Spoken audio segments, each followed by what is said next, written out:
Speaker Khyber Pakhtunkhwa assembly Babar Salim सवाती साहब ने बहुत इंपॉर्टेंट स्टेटमेंट दी है, क्योंकि सिक्योरिटी कमेटी ने बुलाया था कोर कमांडर को खत लिखकर कि वो आएँ और आकर ब्रीफिंग दें सिक्योरिटी के मामलात पे। अब वो बता रहे हैं कि उसकी वजह क्या। उन्होंने कहा सिक्योरिटी कमेटी ने फैसला किया है कि कोर कमांडर से ब्रीफिंग ली जाए। हम आइन की किताब के तहत काम करते हैं, हम किसी ऐसे इदारे से ताल्लुक नहीं रखते जो आइन की किताब के ऊपर खड़ा है, कोर कमांडर हो या कोई भी। हम उससे इन कैमरा ब्रीफिंग ले सकते हैं। रूल्स के तहत हम किसी को भी ब्रीफिंग के लिए कह सकते हैं, कोर कमांडर को भी कह सकते हैं। ईस्ट इंडिया कंपनी नहीं है, यहाँ आईने पाकिस्तान है। कोर कमांडर मुनासिब समझेंगे तो अपने इदारे से राय ले लेंगे। हम ये समझते हैं कि उन्हें आना चाहिए और ब्रीफ करना चाहिए। तो उन्होंने कहा जी जो हमने खत लिखा है कोर कमांडर को वो आइन के मुताबिक लिखा है, गलत नहीं लिखा। हम कतई किसी ऐसे इदारे से ताल्लुक नहीं रखते जो आइन के ऊपर ही खड़ा हो जाए, चढ़ जाए। और मुल्क में मार्शल लॉ नहीं है तो आइन के मुताबिक ही चीजें चलेंगी। हमारे सूबे में 25 साल से ऑपरेशन जारी है, 2001 से। सूबे में 5 डिवीजन फौज है, दलेर किस्म के जर्नैल उनको लीड कर रहे हैं। फिर 25 साल से हम नाकाम क्यों हैं? इस नाकामी की वजूहात की बिना पर कोर कमांडर को ब्रीफिंग के लिए बुलवाया। ये पाकिस्तान की फोर्स है, बैरून मुल्क से नहीं आई हुई। ये नहीं मैं लुबे लुआओं को बता रहा हूँ। इस तरह उन्होंने कहा कि जनाब कामयाबी तो मिली नहीं अभी तक, आगे आपको मिलेगी, उसके ऊपर आके बात करें। और पीछे क्यों नहीं मिली उसके बारे में हमें ब्रीफिंग दें ताकि आगे बढ़े और जो हम कहते हैं वो भी सुने। तो ये एक बड़ा बोल्ड स्टेप है जो स्पीकर ने लिया। देखते हैं इसके ऊपर रद्द-ए-अमल क्या आता है, क्योंकि डीजीआई एसपीआर ही नॉर्मली ऐसी चीजों का जवाब देते हैं। एक और इंपॉर्टेंट खबर है, वो तहरीके तहफ़्फ़ुज़ आईने पाकिस्तान की तरफ है। तहरीके तहफ़्फ़ुज़ आईने पाकिस्तान का इजलास होता है और वो एक बड़ा अहम मुतालबा कर देते हैं हुकूमत से। तहरीके तहफ़्फ़ुज़ आईने पाकिस्तान ने खित्ते में बिगड़ती हुई सूरत हाल, खसूसन मशरिक़ वस्ता में बहरानी कैफियत पर पार्लिमान के जॉइंट सेशन का मुतालबा कर दिया। देखिए यहां पे पार्लिमान फैसले नहीं कर रही, यहां पे हुकूमत फैसले नहीं कर रही, यहां पे अवाम के मुंतखब नुमाइंदे ना फैसले कर रहे हैं, ना वो इन फैसलों का बोझ उठा सकते हैं। फैसले फील्ड मार्शल आसिम मुनीर साहब कर रहे हैं और वो फैसले अपनी मनमानी से कर रहे हैं, अपनी मर्जी से कर रहे हैं। और जो फैसले वो कर रहे हैं उसके जरिए से वो आलमी सतह पे अपने आप को रेलिवेंट कर रहे हैं, अपनी जाती रेलिवेंसी को वो बढ़ा रहे हैं। तो उनके फैसलों का बोझ तो आएगा सियासी क़यादत के ऊपर, लेकिन वो उठाएंगे नहीं और पार्लिमान के अंदर डिस्कशन हो नहीं रही। तो ये बड़ा इंपॉर्टेंट उन्होंने एक मुतालबा किया कि पार्लिमान का ज्वाइंट सेशन बनाया जाए। जंग अजीम दोयम के बाद का इंटरनेशनल ऑर्डर जवाल पजीर है, जहां इसराइली जारहियत और फलस्तीनी मुसलमानों की नस्लकुशी और यूनाइटेड स्टेट्स के लातीनी अमरीका में तर्ज अमल ने इंटरनेशनल कवानीन की धज्जियां बखेर दी हैं, वहीं अक़वाम मुत्तहिदा को भी बेमानी कर दिया है। ऐसे में हुकूमत खारजा पॉलिसी और उभरती हुई बहरानी कैफियत पर पार्लिमान का फौरी जॉइंट सेशन बुलाए और इज्तिमाई शऊर और दानिश के जरिए से एक कौमी पॉलिसी मुरतब दी जाए। हमसाया बरादर इस्लामी मुल्क ईरान के खिलाफ भी साम्राज्य और इस्तेमारी कुव्वतें घेरा तंग कर रही हैं और मगरबी मीडिया के तवस्सुत से एक ऐसा माहौल बनाया जा रहा है जिसको बुनियाद बनाकर हमसाया इस्लामी मुल्क ईरान की खुद मुख्तारी पर ज़रब लगाई जा सकती है। पाकिस्तानी अवाम में तशवीश है और तहरीके तहफ़्फ़ुज़ आईने पाकिस्तान तजवीज़ करती है कि हुकूमत इस सारी की सारी जो बहरानी कैफियत है संजीदगी से इसके ऊपर खित्ते के असरात और पाकिस्तान के ऊपर जो इसके असरात होंगे, एक इजलास पाकिस्तान बुलाए और हमसाया ममालिक का इजलास भी बुलाए ताकि एक मुश्तरका लाएअमल भी तरतीब दिया जा सके। तो अब तो इन्होंने कहा जॉइंट सेशन पार्लिमान का होना चाहिए। देखिए इसमें एक चीज मैं आपको बताऊं कि कुछ हमारे दानिश्वर हैं जो एस्टेब्लिशमेंट के बहुत करीब हैं, टाउट्स किस्म के लोग हैं, वो ये बार बार कहना चाह रहे हैं या पोर्ट्रे करना चाह रहे हैं कि अगर ईरान के ऊपर हमला कर दिया अमेरिका ने तो इसका पाकिस्तान को फायदा हो जाएगा। यानी वो बार बार ये तासुर देते हैं कि अगर अमेरिका ईरान के ऊपर अटैक कर देता है और ईरान में रजीम चेंज हो जाता है तो ये पाकिस्तान के लिए नेक शगुन है, पाकिस्तान को इसमें फायदा होगा। मेरे ख्याल में ये बेवकूफ लोग हैं, इन्हें आइडिया नहीं है। लेकिन जंगें जो है ना वो जर्नैलों को सूट करती हैं, फौजों को सूट करती हैं, या कुछ हुक्मरान है उनको सूट करती हैं, सौदा बेचने के लिए मिल जाता है उनको इलेक्शंस में। अवाम को कभी भी जंग सूट नहीं करती। अवाम को, गरीब मुल्कों को जंग हमेशा नुकसान पहुंचाती है। देखिए, इन्हीं ख्वाहिशात के साथ हम अमेरिका को घेर घार के ले आए थे पहले, और अरब ममालिक को घेर के ले आए थे अफगानिस्तान में। हमने पहले यहां पे एक जहाद लड़ा, फिर हमने दहशतगर्दी के खिलाफ एक जंग लड़ी, और इस चक्कर में हमने पाकिस्तान का सत्यानाश कर दिया। हमने 1 लाख के करीब लाशें उठा ली। बलूचिस्तान में हमने कोई 10,000 लाशें उठा ली। क्लाशनकोफ कल्चर पाकिस्तान में आ गया। खौफनाक किस्म की मंशियात पाकिस्तान में आ गई। पाकिस्तान में एक अजीबोगरीब किस्म की लाकानूनियत आ गई, और ये सारा कुछ हमारे जर्नैलों की पॉलिसियों की वजह से हुआ। वो जो जर्नैल थे उनके बच्चों की शुगर मिले आज, उनके पास पैसा ही पैसा है, वो आज भी इक्तदार में है, मौजों में है। जो उन जंगों के दौरान इस्तेमाल हुए, जर्नैलों की तो मौजें लग गई, उनके बच्चों की भी। लेकिन कौम वो आज भी अपना खून बहा रही है। फौजी जवान वो आज भी अपना खून बहा रहे हैं। देखिए, उन जर्नैलों के बच्चे अरब खरबपति हैं। जो फौजी जवान शहीद हो गए उनका कौन पूछेगा? उनके बच्चे तो रुल गए। कितना संभाल सकती है रियासत उन्हें? एक हद से ज्यादा आगे तो नहीं जा सकती। लेकिन जर्नैलों की तो वो कई कई नस्लों का पैसा वो लोग छोड़कर गए हैं, और हमने ये देखा है। तो जंगें जर्नैलों को फायदे देती हैं, बड़े बड़े ताकतवर लोगों को फायदे देती हैं, आम आदमी को नहीं देती। जब भी आपके हमसाये में जंग आएगी, आपके ऊपर उसके असरात आएंगे।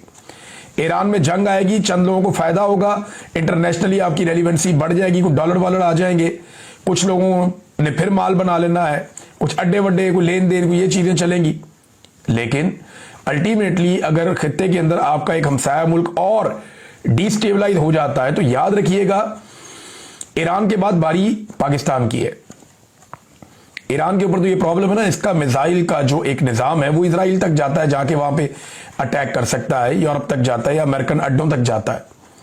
तो पाकिस्तान के ऊपर प्रॉब्लम यह है कि पाकिस्तान के पास एटम बम है, तो पाकिस्तान को भी टैकल करना है, बारी बारी सबकी बारी। ये बात आज से नहीं, गुज़िश्ता कई दहाइयों से हो रही है कि जब भी कभी ईरान की बारी आएगी तो उसके बाद पाकिस्तान की बारी आएगी। आप चाहे जो मर्जी करें, जैसे मर्जी सोचें, जो हकायक जानने वाले लोग हैं, जो तजिया करते हैं, वो ये बात कहते रहते हैं। तो ईरान में अगर सिचुएशन डिस्टेबल हो जाएगी तो पाकिस्तान पे उसका असर पड़ेगा, और जो इसराइल का या जो दीगर फोर्सेस हैं उनका एक असर रसूख पाकिस्तान के बॉर्डर्स तक आ जाएगा। ये तजियाकार कह रहे हैं। अब इससे बचना कैसे है? ईरान के अंदर हालात बेहतर रहने चाहिए। ईरान ने एक वार्निंग भी दी है।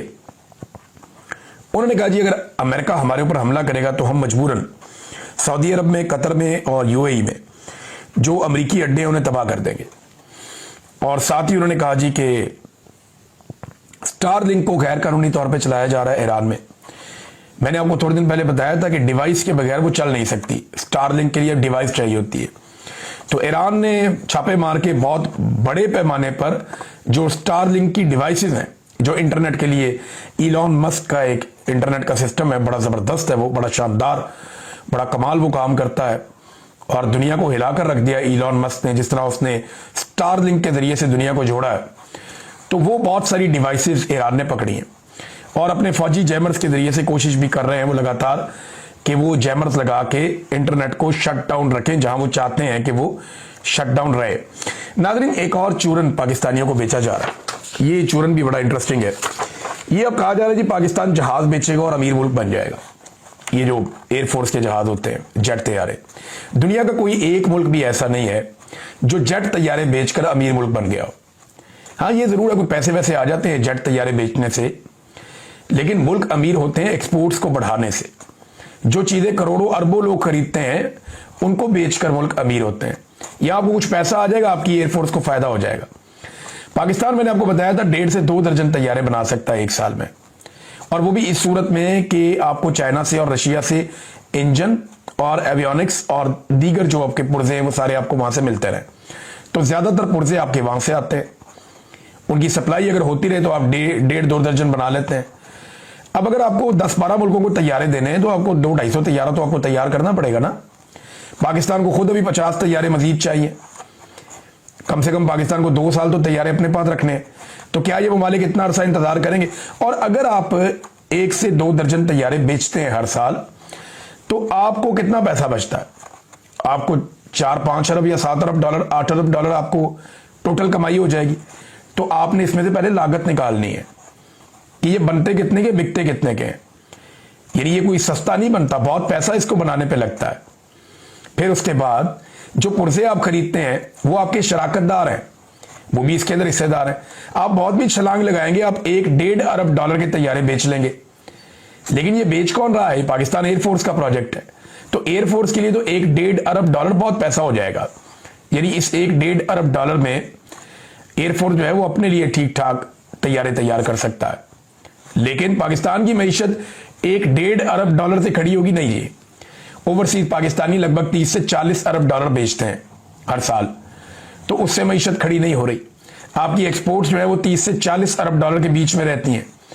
नवाज शरीफ के दौर में हमेशा कम हो जाती हैं, अभी फिर कम हो रही हैं, लेकिन उससे भी आपकी मईशत खड़ी नहीं हो रही। तो ये 1-1.5 या 2 अरब डॉलर अगर आपके पास इजाफी आ जाएगा, तो ये लोग आपको कहानियां सुना रहे हैं, कहानियां सुने, आप चुप करके एंजॉय करें। लेकिन ये उतनी बड़ी चीज नहीं है जितनी बड़ी की जा रही है। और क्यों की जा रही है मैं वजह आपको बताता हूं। पाकिस्तान में एक मायूसी है, एक बेचैनी है। पाकिस्तानियों को लगता है कि हम एक घड़े में फंस गए, इसमें से हम नहीं निकल सकते। अब ये मुख्तलिफ सहाफियों की, दानिश्वरों की और सियासतदानों की ड्यूटी लगाई गई है कि आप लोगों को उम्मीद दें। अब ये लोगों को झूठी उम्मीद दे रहे हैं, झूठी उम्मीद दे रहे हैं। और हालत इनकी ये है कि सर्दियों में लोड शेडिंग हो रही है उस मुल्क में जहां पे इजाफी बिजली बनाने की कैपेसिटी है, और अब इनके पास आईपीपीज को देने के लिए कभी कहते हैं तेल नहीं है, कभी कहते हैं उनकी कैपेसिटी नहीं है, कभी कहते हैं जी वो बिजली हम खरीद नहीं सकते, इतनी महंगी है। तो फिर आप उनको बिजली खरीदे बगैर पैसा क्यों दे रहे हैं? सवाल तो ये भी पैदा होता है। तो ये इनके हालात हो गए हैं कि सर्दियों के अंदर बिजली की लोड शेडिंग करने वाले कह रहे हैं कि हमने मायूसी दूर करनी है। कैसे करनी है भाई? रोजाना की बुनियाद पे लोग कहते हैं जनाब बिल्कुल मायूस ना हो, पाकिस्तान पता नहीं कहां से कहां पहुंच गए, और आसिम मुनीर साहब लेकर जा रहे। उनका काम ही नहीं है भैया, अल्लाह के बंदो, आसिम मुनीर का ये काम ही नहीं है। मईशत की उनको अलिफ बे का भी नहीं उनको पता। मैंने बीएससी में इकोनॉमिक्स पढ़ी है, तो एफएससी में इकोनॉमिक्स पढ़ी है, तो मुझे थोड़ा बहुत जो इल्म है, जिन चीजों का मुझे पता है, और जब हम लगातार हम रिसर्च का काम करते हैं, मेरी टीम में 2 लोग ऐसे हैं जो इकोनॉमिक्स के ऊपर बहुत एक्सपर्ट हैं। हम कई लोगों से बात करने के बाद किसी छोटे मोटे ओपिनियन पे पहुंचते हैं। हमारा कोई क्लेम नहीं है, तो एक ऐसा आदमी जिसका इसमें काम ही कोई नहीं है, वो कैसे पाकिस्तान की इकोनॉमी को ठीक कर सकता है? बिला वजह ना वो कहते हैं हाथी के पाँव में सबके पाँव, सारे लगे हुए दिन रात जूते पॉलिश करने, लगे हुए दिन रात जूते पॉलिश करने, और वो चाहते हैं कि बाकी पाकिस्तान भी ये करे। तो पाकिस्तानी तो अब ये नहीं करते जो दिखाई दे रहा है। नादरीन, आज भी अडयाला में मुलाकात ना करवाने का दिन है। मुलाकात करने की कोशिश की जाएगी, लेकिन आज भी मुलाकात ना करवाने का दिन है। जब तक आप हुकूमत को गिच्ची से अवाम नहीं पकड़ेगी, तब तक इमरान खान की मुलाकात उनकी फैमिली से, वकला से या लीडरशिप से नहीं होगी। जब तक इनको गिच्ची से नहीं पकड़ेंगे, इनके ऊपर प्रेशर नहीं आएगा। विदाउट प्रेशर उनको फर्क ही कोई नहीं पड़ता इससे। नादरीन, एक दावा किया गया, और ये दावा बार बार किया गया, बार बार ये दावा किया गया कि जनाब पाकिस्तान के बड़े बेहतरीन ताल्लुकात आलमी सतह पे हो गए और पाकिस्तान को आलमी सतह पे बहुत पजीराई मिल रही है। इंफॉर्मेशन मिनिस्टर ने दावा किया जी हमारे पासपोर्ट को कदर की नजर से देखा जा रहा है, हमें दुनिया के अंदर स्ट्रांग मुल्क के तौर पे देखा जा रहा है, इमिग्रेशन के काउंटर्स के ऊपर हमें बहुत इज्जत मिल रही है। बड़ी बड़ी इन्होंने बातें की।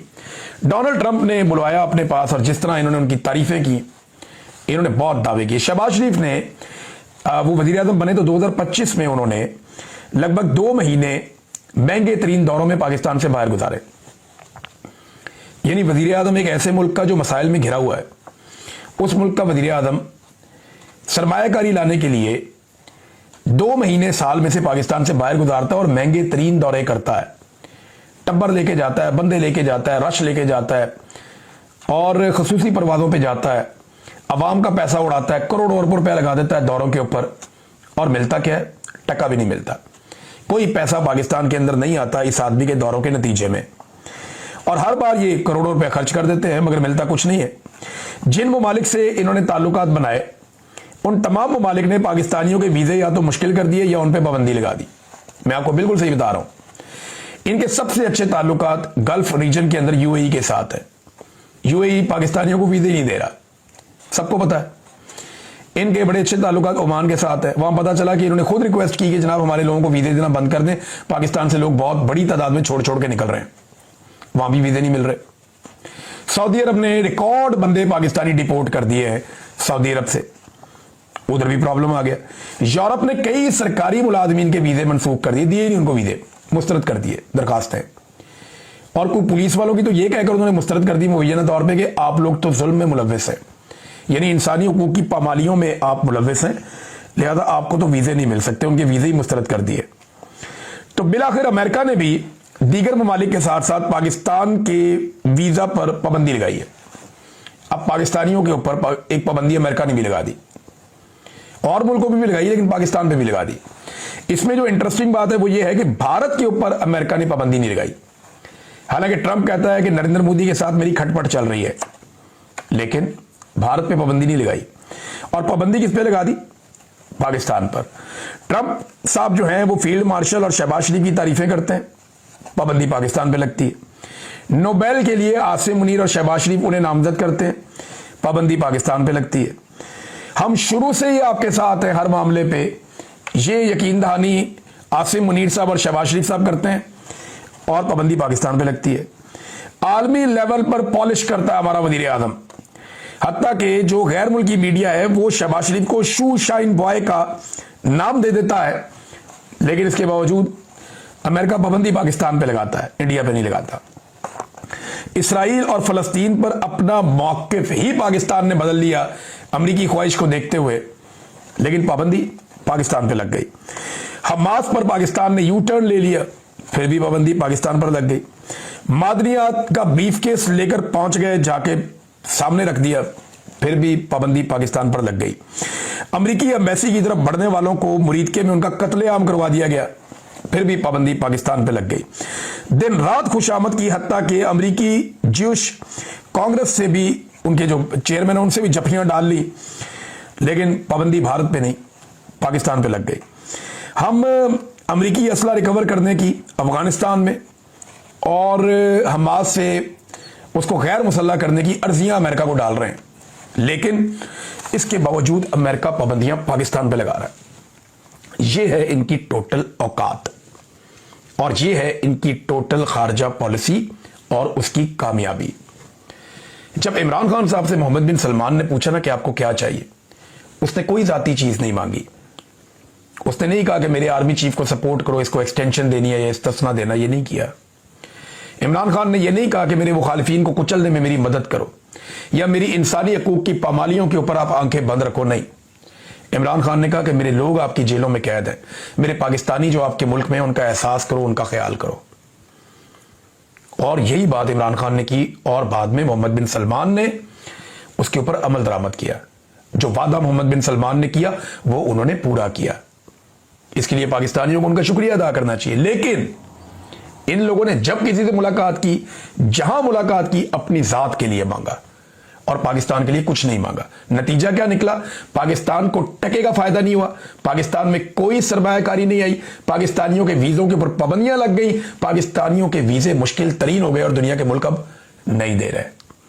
अब तक के लिए इतनी, अपना ख्याल रखिएगा, अपने इस चैनल का भी। अल्लाह हाफिज।